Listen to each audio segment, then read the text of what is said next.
Hi అందరికీ. ఈరోజు మనం మటర్ పన్నీర్ చేసుకుందాం. Restaurant style, dhaba style matar paneer. దానికోసం నేను 250 గ్రామ్స్ పన్నీర్ తీసుకున్నాను. పన్నీర్ మనం చిన్న క్యూబ్స్ లాగా కట్ చేసుకోవాలి. చిన్న అయితే గ్రేవీలో చాలా ఎక్కువ కనపడతాయి, చిన్నగా కట్ చేసుకోండి.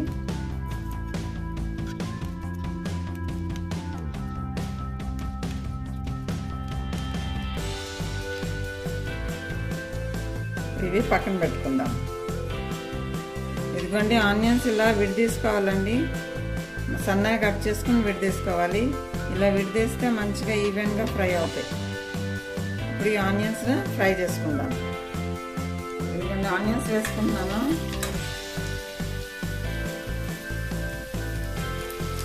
కడాయి తీసుకున్నాను, కడాయిలో ఆయిల్ వేసాను. ఇప్పుడు ఆనియన్స్ ఫ్రై చేసుకోవాలి ఆయిల్లో.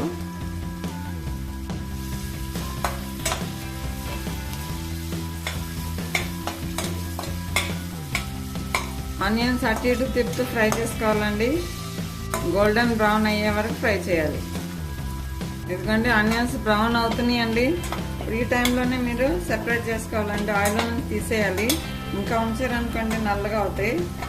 ఫ్రై అయినాక మనం బయట తీసినాక ఆనియన్స్ కలర్ చేంజ్ అవుతాయండి. ఇప్పుడు మనం వేరే ప్లేట్లో తీసుకుంటున్నాం.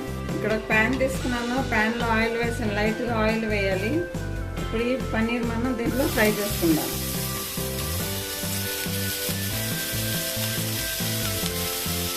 లైట్గా ఫ్రై చేసుకోవాలండి పన్నీర్.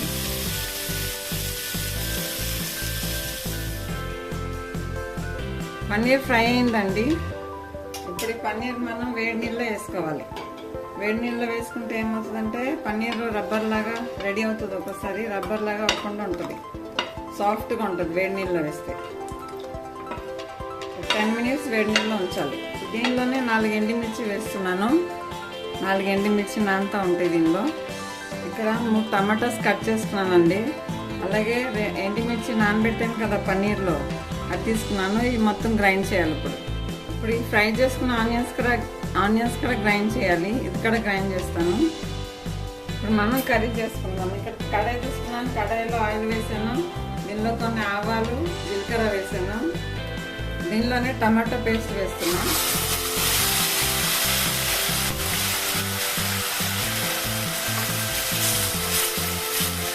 ఇప్పుడు ఈ టమాటోస్ మంచిగా ఫ్రై అయ్యే వరకు ఫ్రై చేసుకోవాలి. ఆయిల్ సెపరేట్ అయ్యే వరకు ఫ్రై చేసుకోవాలి. సాల్ట్ వేస్తున్నాను. మంచిగా ఆయిల్ సెపరేట్ అయ్యే వరకు ఫ్రై చేసుకోవాలి. టమాటోస్ ఫ్రై అయినాయండి. 1 స్పూన్ ధనియాల పొడి వేసాను. కొంచెం పసుపు, 1 స్పూన్ కారం వేస్తున్నాను.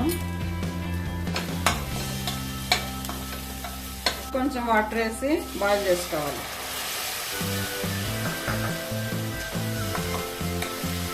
ఇక్కడ ఆనియన్ గ్రైండ్ చేసానండి. ఆనియన్ గ్రైండ్ చేసేటప్పుడు 2 స్పూన్స్ పెరుగు వేసి గ్రైండ్ చేశాను. ఫ్రైడ్ ఆనియన్ చేసాం కదా, ఆనియన్స్లో 2 స్పూన్లు పెరుగు వేసి గ్రైండ్ చేశాను. అది కూడా వేస్తున్నాను.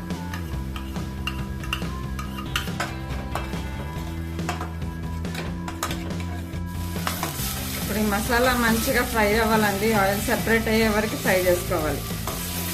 పన్నీర్ కర్రీ చాలా టేస్టీగా ఉంటుందండి. ఇలా రెస్టారెంట్ స్టైల్గా చేసుకోవచ్చు అండి. ఇంట్లో కూడా మనం కొంచెం ప్రాసెసింగ్ ఎక్కువ ఉంటుంది కానీ చాలా టేస్టీగా ఉంటుందండి. ఒక్కొక్కసారి ఎవరైనా చుట్టాలు వచ్చినప్పుడు ఇలా చేసుకోండి, చాలా బాగుంటుందండి. చుట్టాలు కూడా మిమ్మల్ని బాగా మెచ్చుకుంటారు. రెస్టారెంట్ స్టైల్లో చేశారండి. ఎందుకంటే ఆయిల్ సెపరేట్ అవుతుందండి. ఇప్పుడు వాటర్ వేసుకుందాం. ఎందుకంటే బాయిల్ అవుతుంది కదా. ఇప్పుడు మనం పన్నీర్ వేసుకుందాం. నేను ఆనియన్స్ గ్రైండ్ చేసేటప్పుడు అల్లం వెల్లిపాయ పేస్ట్, పెరుగు వేసి గ్రైండ్ చేశానండి. ఇప్పుడు ఇది పన్నీర్ వేసుకుంటున్నాను. చెప్పడం మర్చిపోయాను నేను. అల్లం వెల్లిపాయ పేస్ట్ కూడా వేసాను. ఇప్పుడు బఠానీ వేసుకుందాం. బఠానీ 1/2 కప్ తీసుకున్నానండి. కొంచెం బాయిల్ చేశాను, అది కూడా వేస్తున్నాను. మీరు పచ్చి బఠానీ కూడా తీసుకోవచ్చు, ఫ్రోజన్ మటర్ కూడా తీసుకోవచ్చు అండి. కొంచెం బాయిల్ చేయాలి. బఠానీ కొంచెం బాయిల్ చేస్తే మంచిగా ఉడుకుతుంది దీనిలో ఇప్పుడు ఇది 5 మినిట్స్ మంచిగా ఉడికించుకుందాం. లో ఫ్లేమ్లో 5 మినిట్స్ ఉడికించుకుందాం. Half teaspoon garam masala వేస్తున్నాను. మీ దగ్గర కస్తూరి మెత్తి ఉంటే కస్తూరి మెత్తి వేసుకోవచ్చు. ఇదిగోండి 5-6 మినిట్స్ నుంచి ఉడుకుతుందండి పన్నీర్ కర్రీ. ఇదిగోండి ఉడికిపోయిందండి. చాలా సూపర్గా ఉంటుందండి కర్రీ. ఇప్పుడు స్టవ్ ఆఫ్ చేస్తున్నాను. ఇదిగోండి చాలా టేస్టీగా ఉంటుందండి. ఇలా చేసుకోండి ఒకసారి మటర్ పన్నీర్. 5 మినిట్స్ ఆగినాక సర్వ్ చేసుకుందాం. ఎక్కువ మసాలా లేకుండా తక్కువ ఇంగ్రీడియంట్స్తో చాలా సూపర్ టేస్టీగా మటర్ పన్నీర్ కర్రీ రెడీ అయిందండి. ఇలా ఒకసారి ట్రై చేయండి. Thank you for watching. నా వంటలు మీకు నచ్చితే like, share and subscribe. Thank you for watching.